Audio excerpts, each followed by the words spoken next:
আমরা নিজেরা ব্যক্তিগত জীবনে কোনো না কোনো জায়গায় ঘুরতে বেড়াতে যাই। একদিন তুমি কোনো সমুদ্র বা জলাশয়ের মধ্যে ঘুরতে গেলে, জলের অনেকটা গভীরে গেলে, আরও গভীরে।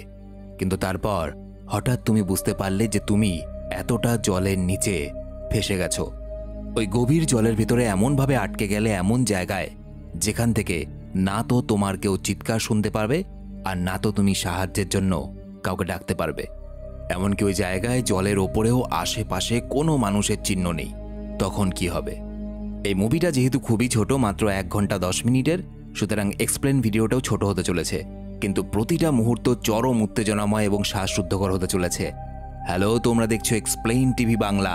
আজকের মুভি ব্রেকিং সারফেস। মুভি শুরু হয়, দেখা যায় একটা মেয়ে তার মায়ের কাছে সাহায্য চাইছে, কারণ তারা 2 বোন সাঁতার কাটতে কাটতে জলের মধ্যে ডুবে যাচ্ছিল। দেখা যায় জলে ডুবে যাওয়ার কারণে তার ছোট বোনটা জ্ঞান হারিয়ে ফেলে। এরপর ঘটনা বাস্তবে ফেরে। আসলে এই ঘটনার অনেক বছর কেটে গেছে, তবে ওই 2 বোনের মধ্যে বড় বোন, যার নাম ইডা, সে এখনো ঘটনাটা ভুলতে পারেনি।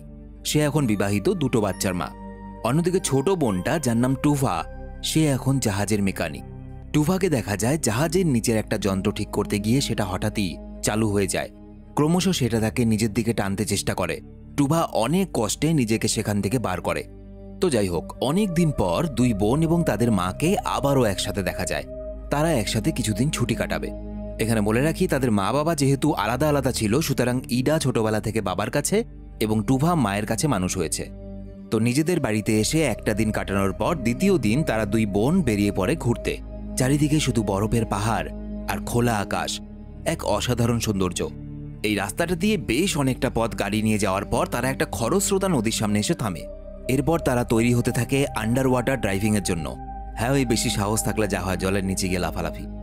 টুভা তার বোন ইডাকে বুঝিয়ে দেয় তারা কোথা থেকে সাঁতার কাটা শুরু করবে এবং কোথায় এসে থামবে, এবং একই সাথে টুভা একটা ছোট্ট বেলুন ফুলিয়ে সেটা তাদের পাড়ের সঙ্গে বেঁধে দেয় যাতে কেউ পথ না হারায়। এরপর তাদের দেখা যায় পাহাড়ের নিচের জলে, যেখানে জলের মধ্যে তারা সাঁতার কাটছে, একদম অন্ধকার এবং থমথমে পরিবেশ। টুভা এই রাস্তায় সাহসের সাথে এগিয়ে যাচ্ছে, কারণ সে তার মায়ের সাথে আগেও এই পথে এসেছে, কিন্তু ইডাই প্রথমবার এখানে এসেছে, তাই সে একটু ঘাবড়ে যায়। বেশ কিছু দূর যাওয়ার পরে তারা জল থেকে একটু উঠে এসে নিজেদের মধ্যে কিছুক্ষণ কথা বলে।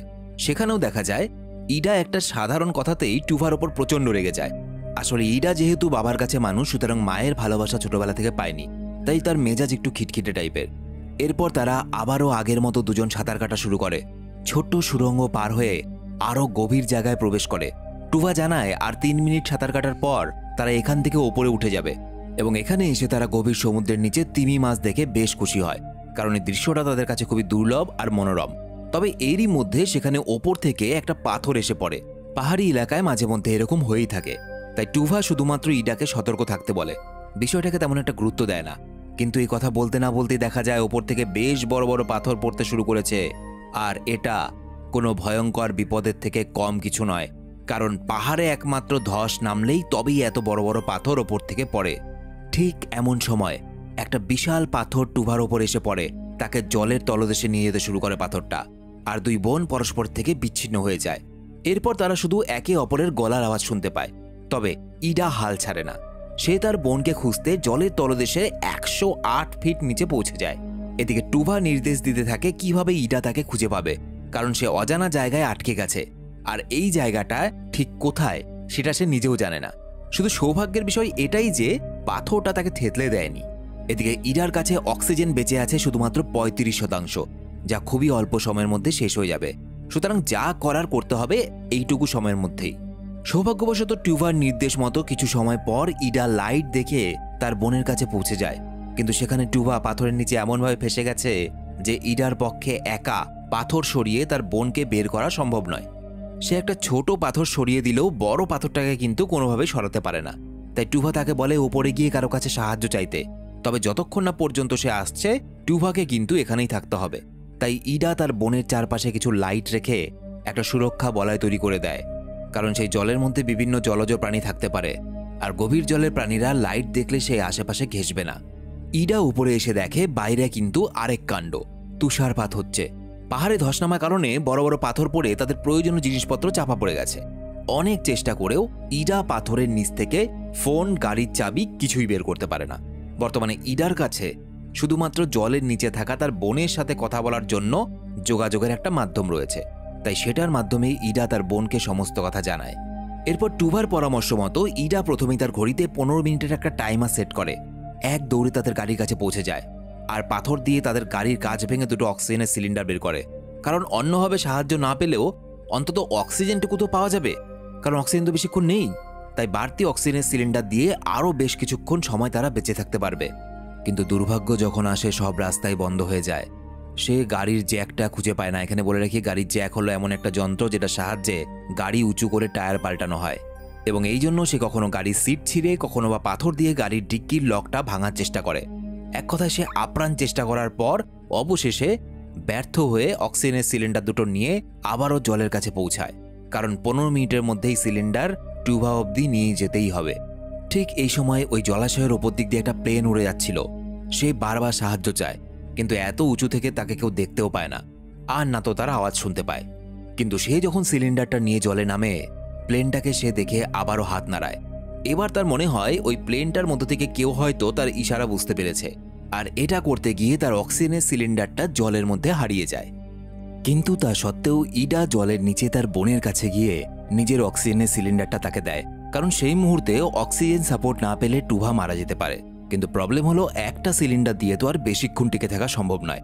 তাই ইডা ঠিক করে সে একটু একটু করে অক্সিজেন নেবে আর হারিয়ে যাওয়া সিলিন্ডারটা খুঁজবে।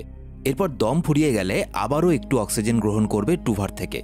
এই প্রক্রিয়ায় শ্বাস নেওয়া বিপজ্জনক হলেও তাদের কাছে এটা ছাড়া আর কোনো উপায় নেই। তবে সৌভাগ্যবশত কিছু দূর যেতেই ইডা সিলিন্ডারটা খুঁজে পেয়ে যায়, কিন্তু সেটা নিয়ে ফেরার সময় ইডা হঠাৎই পথ ভুলে যায়। তবে জলের নিচে পাথরে বাঁধা ফিতা দেখে সে গন্তব্যে পৌঁছায়। এরপর ইডা তার বোনের কাছ থেকে নিজের অক্সিজেন সাপোর্ট নিয়ে আবারও সেই প্লেনটা সাহায্য পাওয়ার জন্য উপরে যায়।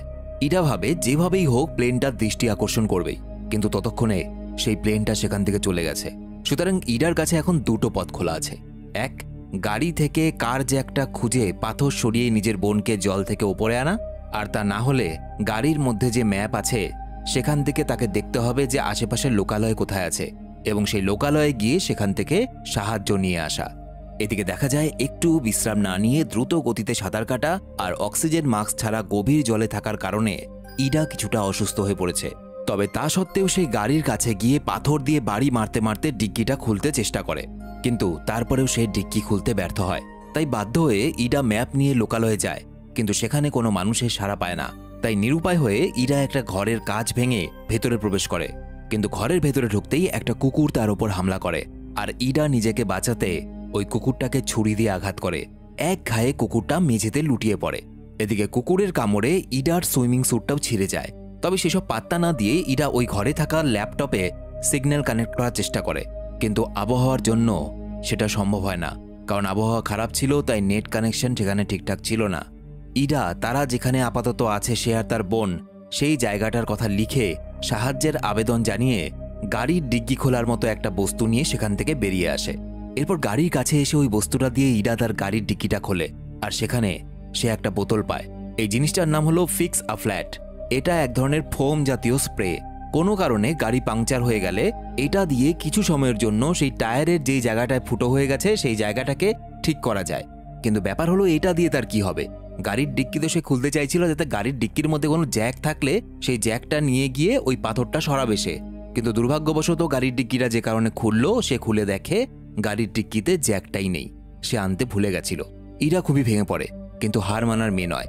সাহস জোগাড় করে ইডা আবারও উঠে দাঁড়ায় এবং তার সামনে থাকা একটা পোস্টারের বাঁশের খুঁটিটা তুলে নেয়। কিন্তু জলে নামতে গেলে তো সুইমিং স্যুটটা ঠিক করতে হবে। ইডা বুদ্ধি করে ওই ফিক্সা ফ্ল্যাটের যে স্প্রেটা ছিল সেটা গাড়িতে থাকা প্লাস্টিকের টেপ দিয়ে কুকুরের কামড়ে ক্ষত হওয়া জায়গাটাকে ঠিকঠাক করে নেয়। এরপর ইডা তার কাছে থাকা দুটো অক্সিজেন সিলিন্ডার নিয়ে জলে নামতে গেলে অসাবধানতাবশত আবারও একটা সিলিন্ডার জলে পড়ে যায়। বলে না, বিপদের সময় অত কিছু খেয়াল থাকে না। কিন্তু সেই সব ভেবে ইডার দেরি করলে চলবে না, কারণ তার বোনের অক্সিজেন আবারও শেষ হতে চলেছে। যে কোনো মুহূর্তে টুভা মারা যেতে পারে, তাই সে দ্রুত জলে নেমে যায়। এরপর টুভাকে সব জানিয়ে ইডা তার সর্বশক্তি দিয়ে বাঁশের খুঁটির সাহায্যে অত বড় পাথরটা সরানোর চেষ্টা করতে থাকে। এদিকে এই কাজটা করতে গিয়ে ইডা এতটাই দমের ব্যবহার করে যে তার ট্যাঙ্কের অক্সিজেন প্রায় শেষ হতে বসে। এত বড় পাথরের ভারে খুঁটিটাও ভেঙে যায়, আর ইডা দ্বিতীয় অক্সিজেন ট্যাঙ্ক ব্যবহার করতে গিয়ে দেখে ওপর থেকে পড়ে যাওয়ার কারণে সিলিন্ডারের মুখে পাথরের বাড়ি খেয়ে লক হয়ে গেছে। অর্থাৎ তারা শুধুমাত্র বিপদ নয়, ঘোর বিপদের মধ্যে আটকে আছে। এদিকে ইডার অক্সিজেন সিলিন্ডারেও আর বেশি অক্সিজেন বাকি নেই, তাই টুভা তাকে একাই ফিরে যেতে বলে। কিন্তু ইডা কিছুতেই তার বোনকে মরার জন্য এখানে একা ফেলে দিয়ে তো চলে যাবে না, তাই তারা দুজন মিলে আলোচনা করে ঠিক করে একটাই সিলিন্ডারে অক্সিজেন শেয়ার করে তারা এখানে থাকবে। আর কথা মতো টুভা সেটাই করে। দিদির অক্সিজেন শেষ হয়ে গেলেও সে কিছুটা সময় দিদিকে অক্সিজেন নিতে দেয়, কিন্তু নিজের অক্সিজেন নেওয়ার বেলায় সে কোনোভাবে অক্সিজেন নিতে চায় না। অর্থাৎ সে নিজে মৃত্যুবরণ করতে চায় তার দিদিকে বাঁচিয়ে রাখার জন্য। এটা বোঝা মাত্রই ইডা অক্সিজেন ছেড়ে দ্রুতগতিতে জলের উপরে উঠে আসে নিজের প্রাণের ঝুঁকি নিয়ে। আর এরপর সে বমি করে ফেলে, তার নাক মুখ দিয়ে রক্ত পড়তে শুরু করে, কারণ সে এতটা সময় ধরে ওই জলের নিচে ছিল এবং অক্সিজেন ছাড়া ছিল। আস্তে আস্তে ইডা নিস্তেজ হতে শুরু করে। তবে কিছুক্ষণ পর ইডা হঠাৎ করেই তার স্প্রে বোতল দিয়ে অক্সিজেনের সাপোর্ট ছাড়াই জলের নিচে তার বোনের কাছে ফিরে যায়। আর সেখানে গিয়ে তার কাছে থাকা এয়ার ব্যাগ পাথরের নিচে ঢুকিয়ে সেটাকে ফুটো করে ফিক্সো ফ্ল্যাটের সাহায্যে তাতে ফোম ভরে সেটাকে ফুলিয়ে দেয়। এরই সাথে সে ভাঙা খুঁটিটাও সেখানে ঢুকিয়ে দেয়। এতে পাথরটা একটু ওপরে ভেসে উঠলে আলগা হয়ে যায়, আর সহজেই ইডা ও ট্রুভা সেটাকে সরিয়ে ফেলে। দীর্ঘ প্রচেষ্টার পর দুই বোনের মধ্যে সফলতার খুশি দেখা যায়। এরপর তারা দুজনে একটা সিলিন্ডারের থেকে কিছুটা সময় করে অক্সিজেন নিয়ে ওপরে উঠে যেতে শুরু করে। কিন্তু কিছুটা দূরত্ব অতিক্রম করে টুভা তার বোনকে জানায় তাকে 30 মিনিট পর্যন্ত এই জায়গা অপেক্ষা করতে হবে, আর তা না করলে দ্রুত উপরে যাওয়ার কারণে তার মৃত্যু হতে পারে। এদিকে ওপরে যাওয়ার জন্য যথাযথ অক্সিজেনও নেই তাদের কাছে। এরপর টুভা তাদের লক হয়ে যাওয়া অক্সিজেন সিলিন্ডারটা নিয়ে আসে আর সেটা ভেঙে দুজনে মিলে সেই জায়গায় অক্সিজেন গ্যাস ছড়িয়ে দেয়। তার কিছুক্ষণ পরই ইডার নাক মুখ দিয়ে বেশি পরিমাণে রক্ত বের হতে শুরু করে। সে জ্ঞান হারিয়ে ফেলে। এসব দেখে টুভা প্রচণ্ড ভয় পায়, কোনো রকমে তার বোনকে ওপরে নিয়ে আসে। আর এমন সময় সেখানে একটা হেলিকপ্টার দেখা যায়, যেটা এসেছে তাদেরকে সাহায্য করার জন্য। সৌভাগ্যবশত পাড়ে ওঠার কিছুক্ষণ পর ইডারও জ্ঞান ফিরে আসে। প্রাণের ঝুঁকি নিয়ে এবং এত প্রচেষ্টা, এত বাধার পরও সে তার বোনকে বাঁচাতে পেরেছে। এবং এই মুভিটা এখানে শেষ হয়ে যায়। তো ভিডিওটা কেমন লাগলো অবশ্যই কমেন্টে লিখে জানাবে। আর তোমরা আমার সাথে সরাসরি কথা বলতে পারো ফেসবুক, ইনস্টাগ্রামে, লিঙ্ক ভিডিওর নিচের ডেসক্রিপশনে দেওয়া আছে। দেখা হচ্ছে পরের ভিডিওতে। সবাই খুব ভালো থেকো।